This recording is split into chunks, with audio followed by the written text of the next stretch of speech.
I suppose the question on everyone's lips is, where will Aidan O'Shea play, or if he'll play? I think I think he's going to play. For me, it'd be a case of how do you get the best out of him. I think it has to be closer to goal in the full forward line. I think if he's out the field, I think Tyrone, with their energy level and intensity, they will target him. Like that, I suppose it was probably easier to pick the Tyrone and Kerry matchups. For Mayo and Tyrone, it's a bit different. Lee Keegan, I suppose for Tyrone, does Colin McShane start? I actually felt that the Kerry full back line did quite well for long periods of the game. Do you leave Lee Keegan inside the full back line? Do you bring him out the field as an attacking option?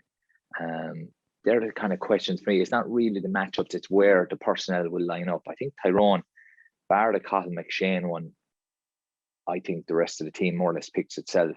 And then it is a case of, do you have to reshuffle to get McShane in, or, which I would probably do now at this stage, I'd leave him in reserve because he made such a big impact the last day. Like that, when you have fellas like Canavan and McShane coming off the bench, and you're almost guaranteed some sort of impact off him, it's a big decision to put him in there. So for me, it's not really about who marks who, it's the positional sense of the personnel. And it is a case for me, do Mayo try and bring something different, because their running game, as great as it is, and as much as I think it would have hurt Kerry, I think it might kind of play into what Tyrone want to do. I think we all know what Mayo's plan A is, and it is a very all-action running style of game.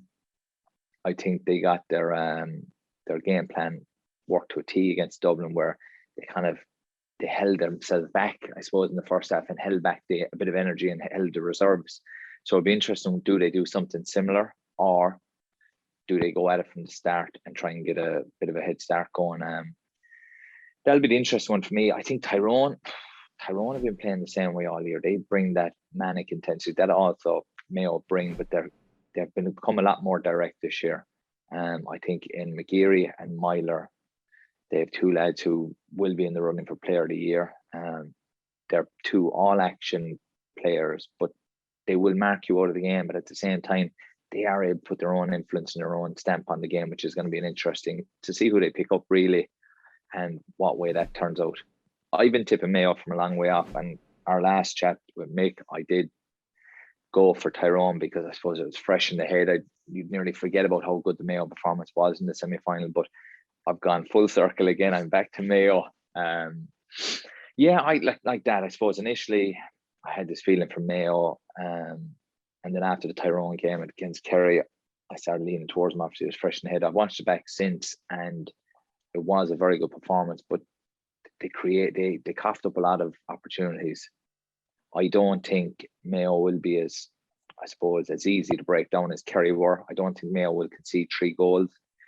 You take them 3 goals out of it, and that's a lot of scoring like that. I think Kerry conceded 2-9 from turnovers. Mayo don't do that. Mayo don't get turned over that easily. And for me, Mayo won probably the best tackling team in the country. So I think Tyrone are going to have to bring something different. So I'm going to stick to my initial, which was Mayo. Had a weird feeling from all year. I like the look of them. I like their new players that have come in with great energy, great pace. And do you know what? I think the newer fellas, they don't have that baggage, that psychological baggage that maybe some of the older fellas have been carrying for the last couple of years. I think it'd be great just to be done with it and not have to listen to it anymore. And to be honest, I was there going, geez, they're doing this so well. There's not a peep about them. I'm not hearing Mayo for Sam. And I was on Facebook or Twitter during the week, and it was all the cast of Home and Away or something where Mayo top says, oh my God, will you stop? But I think everyone would like to see him do it, bar maybe Galway people who wouldn't want to be listening to them.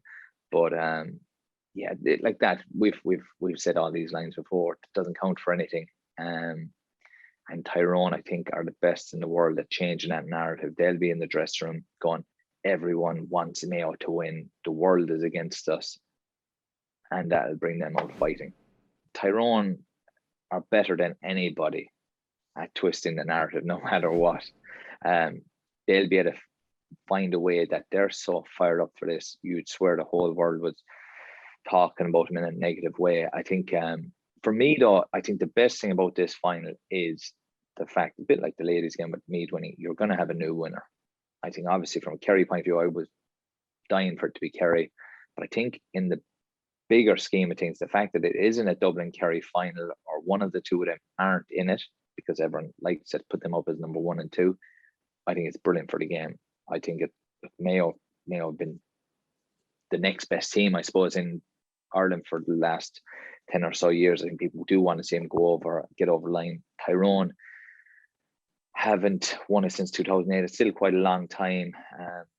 So like that, it's going to be a great game. And I just think even kicking on from this year, it's going to be brilliant for the competition going forward.